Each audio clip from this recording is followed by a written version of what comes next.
स्वागत है दोस्तों आप सभी का फिर से एक नई वीडियो में। दोस्तों आज का ये वीडियो जेके क्लास 12 झारखंड अधिविद्य परिषद एनुअल इंटरमीडिएट एग्जामिनेशन 2025 देने वाले 21 फरवरी का दोस्तों हम लोग ऑफिशियल ओरिजिनल क्वेश्चंस को देखने वाले हैं, जिसमें आज की इस वीडियो में 25 एमसीक्यू को क्वेश्चंस को देखेंगे जो कि आपके 2025 के पेपर में छप चुका है, डायरेक्टली पूछा जाएगा। तो फिजिक्स के पेपर के लिए रेडी हो जाइए और देख लीजिए कि किस तरह का क्वेश्चंस 21 फरवरी के पेपर में पूछा जाएगा। तो चलिए फाइनली वीडियो को शुरू करते हैं। चैनल पर दोस्तों पहली बार आए सब्सक्राइब कर लीजिएगा, क्योंकि केमिस्ट्री और मैथ और बायोलॉजी का वीडियो भी आने वाला है और कंप्यूटर साइंस का भी। तो चलिए फाइनली वीडियो को शुरू करते हैं, आप लोग वीडियो को देखिए। तो चलिए हम लोग फाइनली शुरू करते हैं, ठीक है। और आप सभी से आपके एग्जाम तो चलिए हम लोग फाइनली शुरू करते हैं। तो सबसे पहले आप लोग देखिए, आप फिजिक्स में पहला प्रश्न क्या पूछा गया है कि dimension formula of epsilon not is. जो दोस्तों एप्सिलॉन नॉट होता है ना, इसका डायमेंशन फॉर्मूला पूछा है। कितना आसान क्वेश्चन है, बहुत आसान। सर जी डायमेंशन फॉर्मूला क्या होगा, जल्दी से बताइए। तो अरे बता तो रहे हैं, दिक्कत क्यों लेना।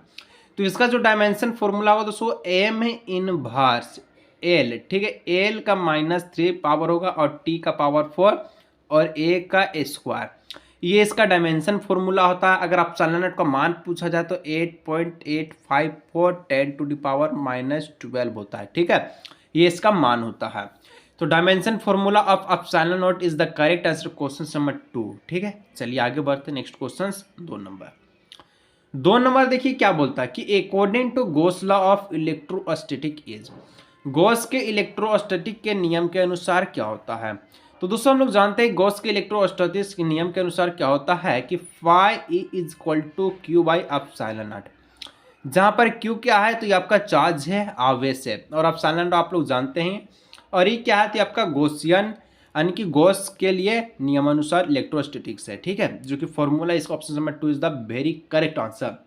चलिए कोई दिक्कत होगा आप लोग जरूर से जरूर बताइएगा। आगे बढ़िए 3 नंबर कि the number of electron for 2 Coulomb's of charges. दोस्तों 2 कूलम आवेश के लिए इलेक्ट्रॉनों की संख्या क्या होगी। तो हम लोग जानते हैं, क्या जानते हैं सर जी, आप जानते हैं हम नहीं जानते हैं। तो चलिए मैं बता देता हूं कि अगर आपसे Q का मान, ठीक है, 2 दिया गया है, 2 कूलम। E का मान, इलेक्ट्रॉन पर कितना आवेश होता है, कितना चार्ज होता है, 1.6 × 10⁻⁻19 कूलम। ये होता है ना। हाँ सर जी यही तो होता है। आपसे क्या पूछा है, एन का वैल्यू पूछा है। हम लोग जानते हैं क्यू बराबर एन ई होता है, क्यू बराबर एन ए। एन का वैल्यू पूछा है तो एन बराबर हो जाएगा क्यू बाई ई। क्या हो जाएगा, क्यू बाई ई। क्यू का मान 2 कूलम है और इलेक्ट्रॉन, एक इलेक्ट्रॉन पर जो चार्ज है वो आपका 1.6 × 10⁻⁻19 कूलम है, ठीक है। तो यहाँ पर हम लोग लिखेंगे N is equal to 2 coulomb बट्टे में 1.6 × 10⁻⁻19, ठीक है। यदि दोस्तों इसको आप लोग काटिएगा तो यहाँ से अगर आप लोग इसको काटिएगा तो ये दोस्तों जो पूरा करेक्ट जो आंसर निकल करके आएगा इसको आप लोग काट करके देख लीजिएगा 1.25, ठीक है। 1.25 यहाँ पर ये नीचे आपका कट कर निकल कर आ जाएगा। इसको ऊपर आप लोग ले जाइएगा तो ऊपर ले जाइएगा तो यहाँ पर दोस्तों ये माइनस से प्लस हो जाएगा, 10⁻19 हो जाएगा। यानी कि इसको जो करेक्ट जो आंसर निकलेगा 1.25 × 10⁻19, ठीक है। ये क्या होगा तो 2 कूलम चार्ज पर ये आपका इलेक्ट्रॉनों की संख्या होगी, ठीक है। कोई दिक्कत जरूर से आप लोग बताइए। आगे बढ़ते हैं 4 नंबर। 4 नंबर बोल दिया गया है प्रश्न में, ठीक है। एक क्वेश्चन से आप लोग जल्दी से इसका आंसर बताइएगा कि मान के चलिए कि आप सभी से क्यू का वैल्यू 1 कूलम दिया गया है। इलेक्ट्रॉन का तो आपको चार्ज पता ही होता है, ठीक है। एन का वैल्यू बताइए कि क्या होगा, जल्दी से फास्ट लेस्ट फास्ट जल्दी से आगे बढ़िए। 4 नंबर। 4 नंबर दोस्तों बहुत ही प्यारा सा, सुंदर सा, सुशील सा प्रश्न आपसे पूछ रही है। क्या पूछती है कि if the distance between 2 plates of a pillar, ठीक है, plate capacitor is half it capacity. यदि किसी समांतर पट्टिका संधारित्र के बीच की दूरी आधी कर दी जाए तो उसकी धारिता क्या होगी। बीच की दूरी को आधी कर देंगे तो उसकी धारिता भी इंक्रीज 2 टाइम बढ़ जाएगा, 2 गुना क्या हो जाएगा, बढ़ जाएगा। कोई दिक्कत है जरूर बताइए। आगे बढ़िए। Next question 5 number. 5 नंबर बहुत ही प्यारा प्रश्न था। Electric potential at the point inside a charge spherical shell is. दोस्तों बहुत ही खूब अच्छा प्रश्न है कि मान के चले कि आपसे एक इलेक्ट्रिक पोटेंशियल आपका पॉइंट किस पे पूछा है, तो इनसाइड चार्ज पर। यहाँ पर जो इनसाइड जो पॉइंट है इस चार्ज पर आप सभी से इलेक्ट्रिक पोटेंशियल का मान पूछा, विद्युत विभव का मान पूछा।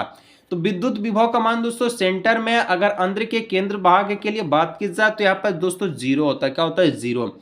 Date is option number 1 is the correct answer. ठीक है, आगे अगर आप लोग बढ़िएगा 6 नंबर क्वेश्चन कहता है, क्या कहता है कि the electric field and potential of an electric dipole vary with distance R is.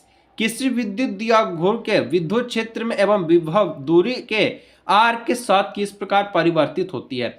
तो मैं आप सभी को बता दूं, अगर आपका इसका आंसर आपको पता होना चाहिए तो दोस्तों 1/r³ जो कि 1/r डिस्टेंस, ठीक है, r³ का डिस्टेंस, और दोस्तों वो आपका हो जाएगा 1/r²।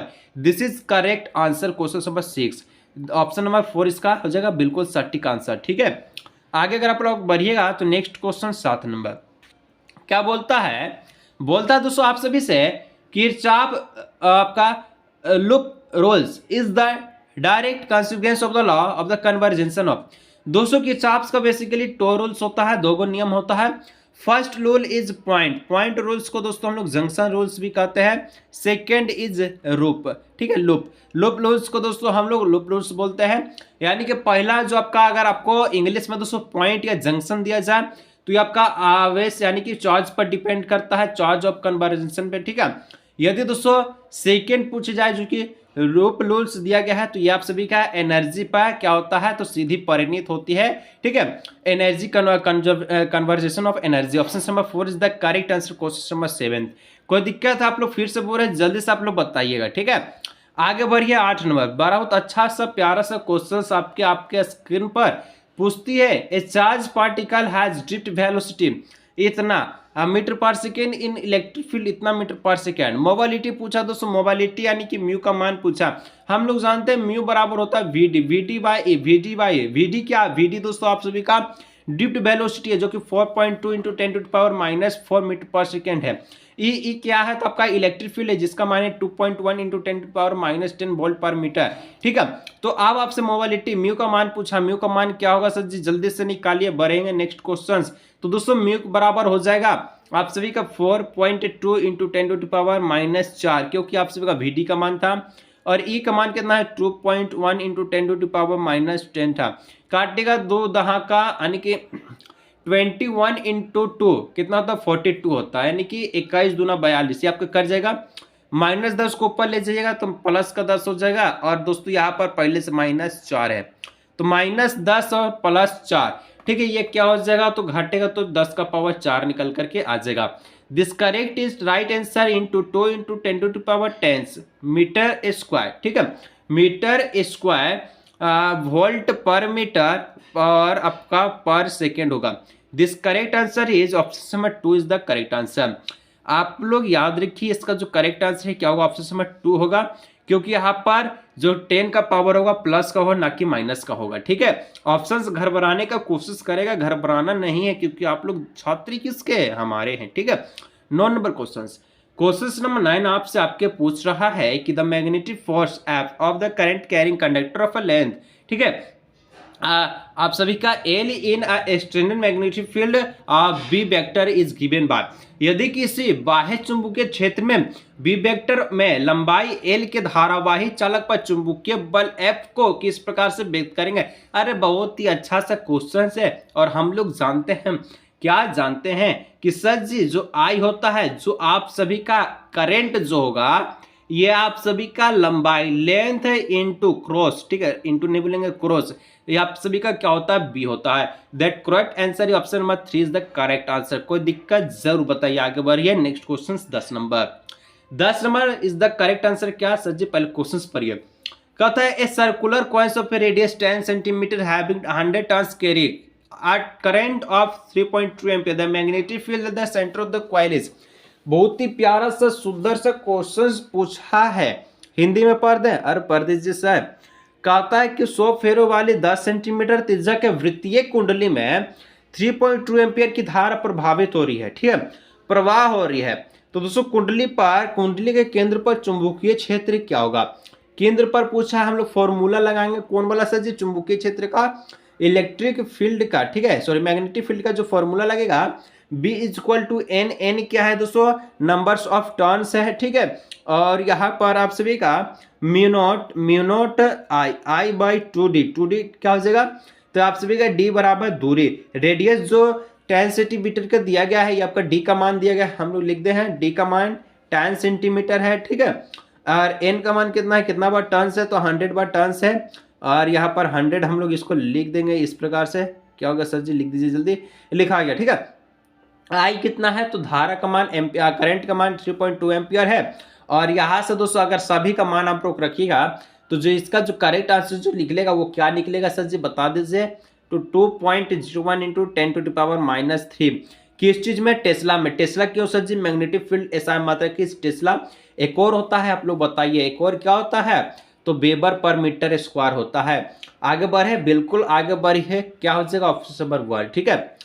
चलिए 11 नंबर क्वेश्चन क्या बोलती है, विच of the following is not correct about the magnetic fields lines. दोस्तों चुंबकीय क्षेत्र रेखाएं के लिए यहाँ पर कौन सा कथन जो है सही नहीं है, तो कौन सा कथन सही नहीं, the magnetic field lines of the magnetic vast magnet from continuous close loops, अरे तो सही है सर जी।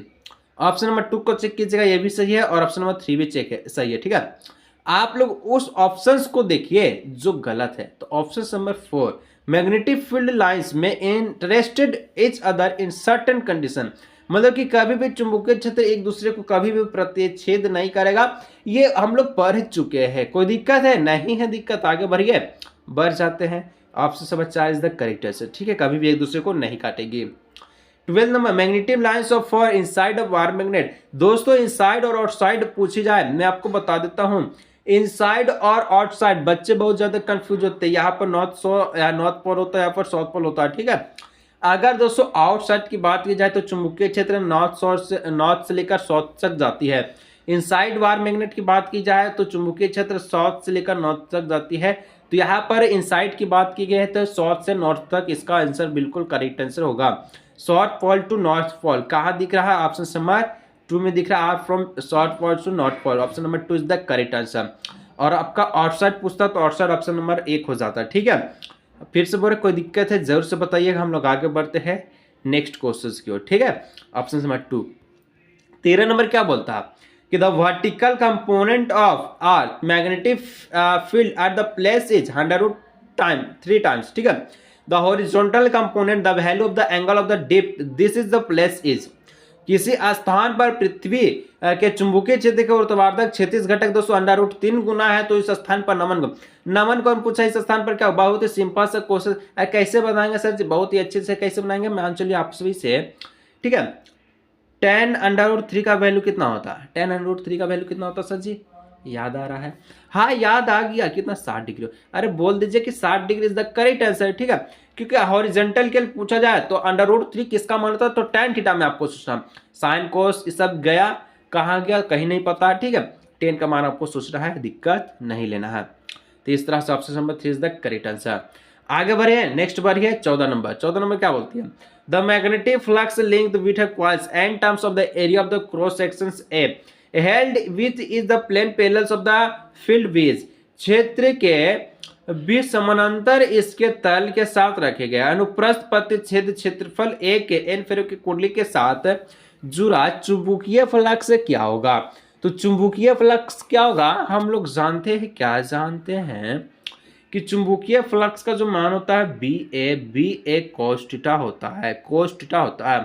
cos थीटा दोस्तों हम लोग मान कितना रखेंगे, समांतर की बात की गई है, तो cos थीटा का मान हम लोग 90 डिग्री रखते हैं। cos 90 का वैल्यू होता है 0, तो ये पूरा का पूरा चुंबकीय जो फ्लक्स निकलेगा, ठीक है, आपका मैग्नेटिक, ठीक है, मैग्नेटिक जो फ्लक्स निकलेगा वो आप सभी का 0 निकलेगा, तो option number 4 is the correct answer. Next question 15 number, directions of the current introduced in a wire moving in a magnetic field is found using, ठीक है, कि किसी चुंबकीय क्षेत्र में गतिमान तार में प्रेरित धारा की दिशा इसका किसका प्रयोग करके प्राप्त की जाती है, तो फ्लेमिंग के राइट हैंड रूल्स के नियम के अनुसार, तो option number 2 is the correct answer, ठीक है, तो फ्लेमिंग के दाएं हाथ के नियम के अनुसार।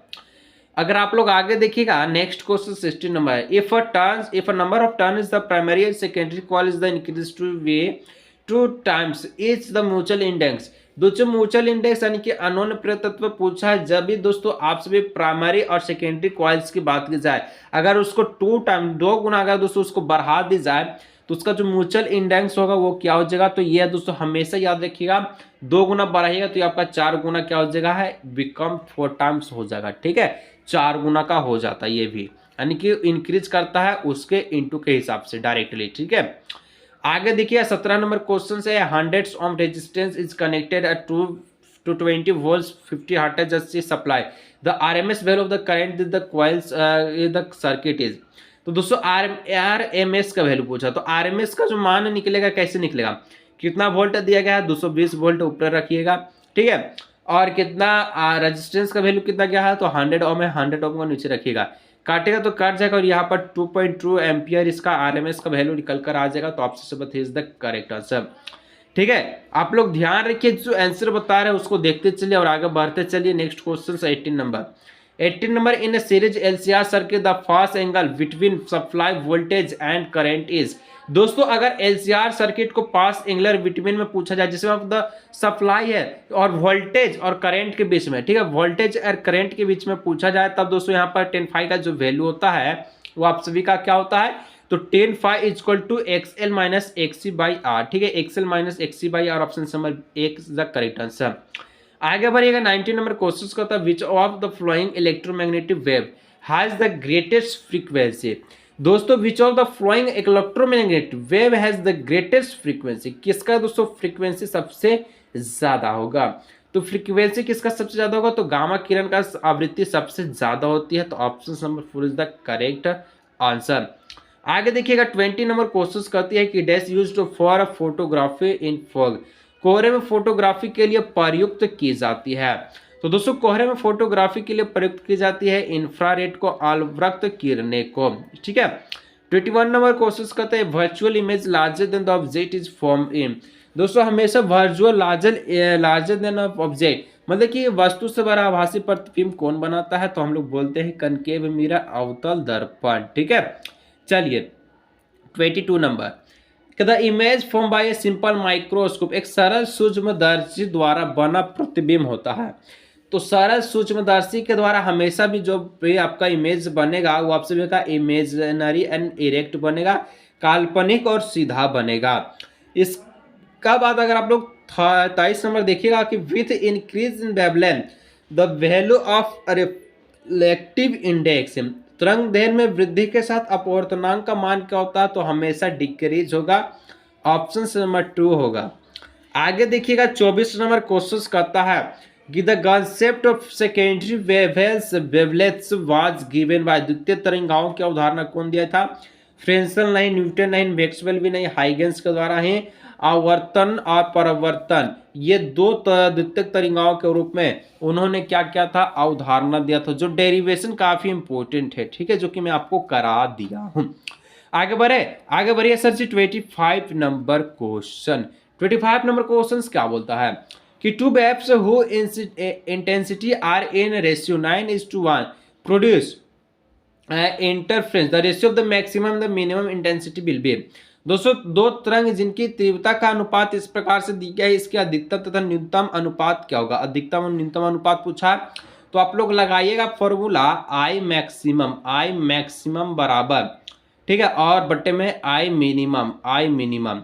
तो दोस्तों यहाँ पर √I1 प्लस √I2 बट्टे में √I1 प्लस माइनस, ठीक है, माइनस √I2 का स्क्वायर कर दीजिएगा। I1 कितना है 9 है, तो √9 का अगर वर्गमूल कीजिएगा, स्क्वायर रूट कीजिएगा तो 3 हो जाएगा इसका, तो 3 1 का कीजिएगा तो 1 ही हो जाएगा, यह हो जाएगा 3 - 1 का होल स्क्वायर। ठीक है, 3 और 1 क्या हो जाएगा दोस्तों, 3 और 1 हो जाएगा आप सभी का 4, और नीचे 3 में से 1 गया, ये आप सभी का हो जाएगा कितना हो जाएगा 2 हो जाएगा। ठीक है, 3 में से 1 गया 2, और इसका आप लोग स्क्वायर कीजिए, इसका स्क्वायर होगा तो क्या होगा आप सभी का, तो इसका स्क्वायर कीजिएगा तो आप सभी का यहाँ पर हो जाएगा 4 × 4 = 16, और आप सभी का 2 दूना का आप सभी का हो जाएगा 4। लेकिन यहाँ पर 16 और 4 ठीक है, 16 और 4 आया तो इसको आप लोग काटेगा तो 4×16 / 1 यानी कि 4:1 के रूप में इसका जो है आपका मैक्सिमम और मिनिमम का वैल्यू निकल कर आ जाएगा। तो चलिए दोस्तों, हम लोग जो बिल्कुल भी पूरी तरह से 25 MCQ क्वेश्चंस को समाप्त कर चुके हैं, जो कि जेक का ऑफिशियल क्वेश्चन था। दोस्तों अगर आप लोग सब्जेक्टिव में अगर आप लोग एकदम 95% नंबर लाना चाहते हैं तो दोस्तों आप सभी के लिए सबसे मोस्ट इंपोर्टेंट डेरिवेशन जो आपके एग्जाम में छप चुका है, वो सारा डेरिवेशन, सारा थ्योरी, सारा आप सभी का क्वेश्चंस, ऑल सब्जेक्ट का क्वेश्चंस इस 99 वाला गेस्ट पेपर में मिलेगा। अगर दोस्तों आप सभी को 99 वाला गेस्ट पेपर चाहिए तो इस नंबर पर आप लोग व्हाट्सअप कर करके परचेज कर सकते हैं, जिसमें दोस्तों ऑल सब्जेक्ट का क्वेश्चन आपको मिल जाएगा वाली 499 में, जिसका लक्ष्य है 95%। हर एक सब्जेक्टिव क्वेश्चन यही से आएगा, मैं आपको बोल रहा हूँ। जितना डेरिवेशन हो, जितना कन्वर्जन से क्वेश्चन, रिएक्शंस, नेम हो, सारा MCQ हो, आप सभी का केमिस्ट्री, मैथ, बायोलॉजी, फिजिक्स, सारा क्वेश्चन यही से आएगा। तो आप लोग जल्दी जाए, देर मत कीजिए, एग्जाम नजदीक आ चुके हैं। व्हाट्सएप कीजिए, परचेज कीजिए ओनली फॉर 99। चलिए दोस्तों, best of luck board exam 2025 में। मिलता हूँ किसी और भी नए वीडियो में।